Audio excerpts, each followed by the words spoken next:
C5 app download ചെയ്യൂ. കാണൂ മുഴുവൻ എപ്പിസോഡുകളും സൗജന്യമായി. ഇത് കൊള്ളാല്ലേ? അത് ശരിയാ. ആഹാ, ബ്രദറിലേക്ക് മൊത്തത്തിലൊരു ചേഞ്ച് ഫീൽ ചെയ്യുന്നുണ്ടല്ലോ. ഇന്ന് അല്പം ഗ്ലാമർ കൂടിയോന്നൊരു സംശയം. പൗഡർ ഇട്ടോ? ശ്രീലക്ഷ്മി വെറുതെ. ആ, എന്തായാലും സംഭവം കലക്കിയിട്ടുണ്ട്. Congrats Sreelakshmi. Thank you Rekha madam.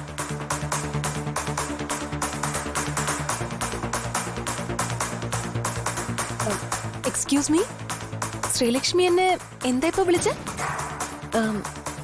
Rekha madam. എന്താ അങ്ങനെയല്ലേ? ആ, ഞാൻ അറിയാതെ മാഡത്തിന്റെ അമ്മയോടും മാഡത്തിനോടും എന്തെങ്കിലും തെറ്റ് ചെയ്തിട്ടുണ്ടെങ്കിൽ മനസ്സിലൊന്നും വെച്ചേക്കരുത്. ഏയ്, അങ്ങനെയൊന്നുമല്ല ശ്രീലക്ഷ്മി.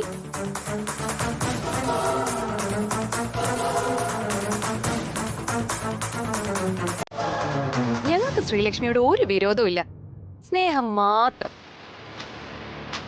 ആഹാ, രണ്ടാളും ഇറങ്ങിയോ? ദാ ഞാൻ ഇന്നൽപ്പം പായസം ഉണ്ടാക്കി.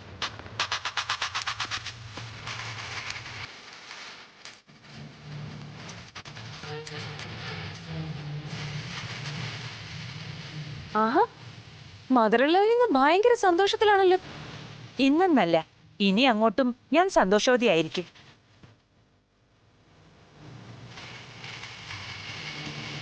എന്റെ മനസ്സ് പറയുന്നു, ഈ വീട്ടിലെ പ്രശ്നങ്ങളെല്ലാം ഒഴിഞ്ഞു മാറിയെന്ന്.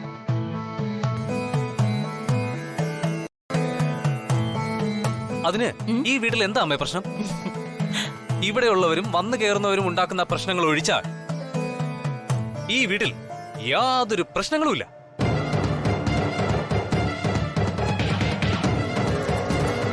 അതിപ്പോ നമ്മൾ എങ്ങനെ കഴുകിയാലും രണ്ട് കീടാണു നശിച്ചു പോകില്ല എന്ന് പരസ്യം കാണിക്കുന്നത് പോലെയാ ചിലരുടെ കാര്യം. രഘു പറഞ്ഞു വരുന്നത് എന്താണെന്ന് ഞങ്ങൾക്ക് മനസ്സിലായി. മനസ്സിലായല്ലോ? ആ, നിങ്ങൾക്ക് മനസ്സിലായത് തന്നെയാണ് ഞാൻ പറഞ്ഞത്. ചേട്ടായി, ചേട്ടായി പായസം കുടിക്കേ. ഏയ്, തനിയെ കഴിക്കാനല്ല പറഞ്ഞത്, ഏട്ടത്തിക്ക് കോരി കൊടുക്കണം.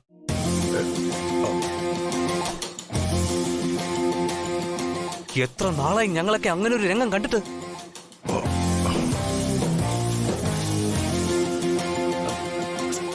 ഏട്ടത്തി, ഏട്ടത്തി മുൻകൈ എടുത്താലേ കാര്യങ്ങൾ നടക്കൂ.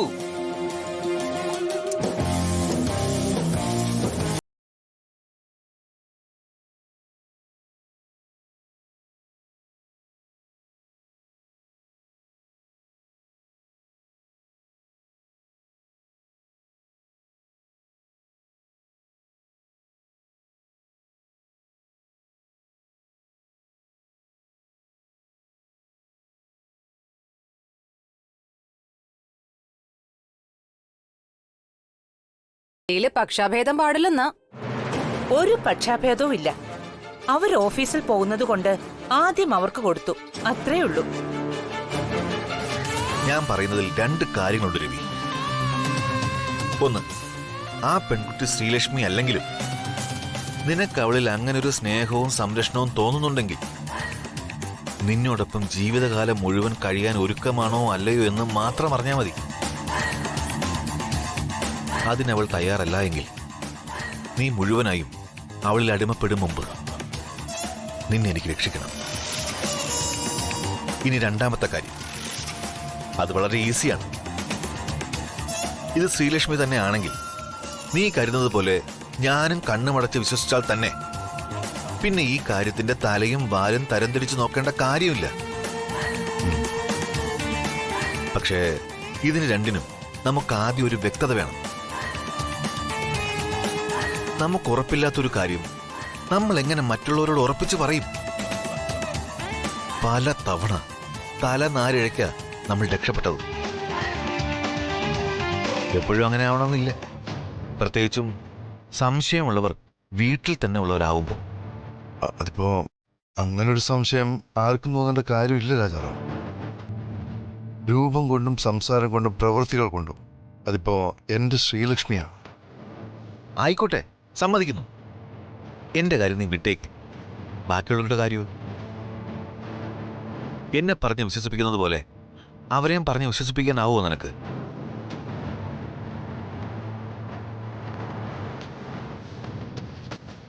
ഇനി ഇതിനോടകം തന്നെ നിന്റെ അനിയത്തിക്കുട്ടിയും അവരുടെ അമ്മയും ഒക്കെ എന്തെല്ലാം കണ്ടുപിടിച്ച് വച്ചേക്കുന്നെന്ന് നമുക്ക് പോലും അറിയില്ല.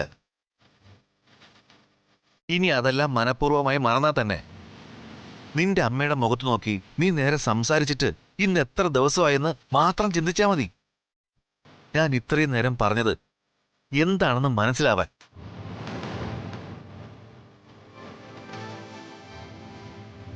ഒരു തവണ,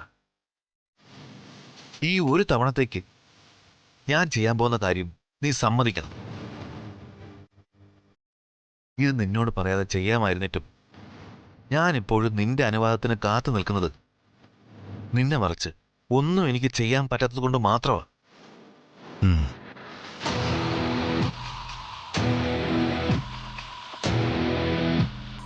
ശരി, എൻ്റെ അമ്മയും നിന്നെയും ഓർത്ത് മാത്രം ഞാൻ സമ്മതിക്കാം. പക്ഷെ ഒരു കാര്യം, നീ ചെയ്യാൻ പോകുന്നത് എന്താണോ അത് ഒരിക്കലും ശ്രീലക്ഷ്മി അറിയരുത്. ഒരു തരത്തിലും ഇതും പറഞ്ഞ് അവളെ ബുദ്ധിമുട്ടിക്കുകയും ചെയ്യരുത്. ഇല്ല രവി, ഇതിൽ കൂടി ഞാൻ പരാജയപ്പെട്ട ഇനി മേലിൽ ഈ ഒരു കാര്യവും പറഞ്ഞ് ഞാൻ നിന്റെ മുന്നിൽ നിൽക്കില്ല. Okay, agreed. What's your plan?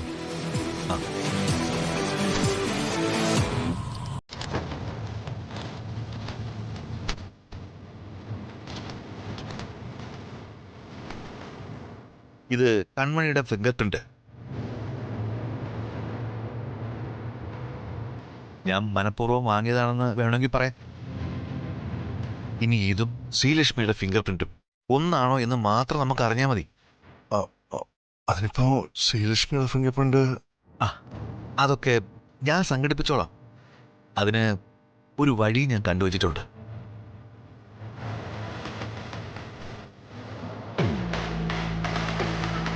രണ്ടും രണ്ടാണെന്ന് തെളിഞ്ഞ ബാക്കി ഞാൻ പറയണ്ടല്ലോ.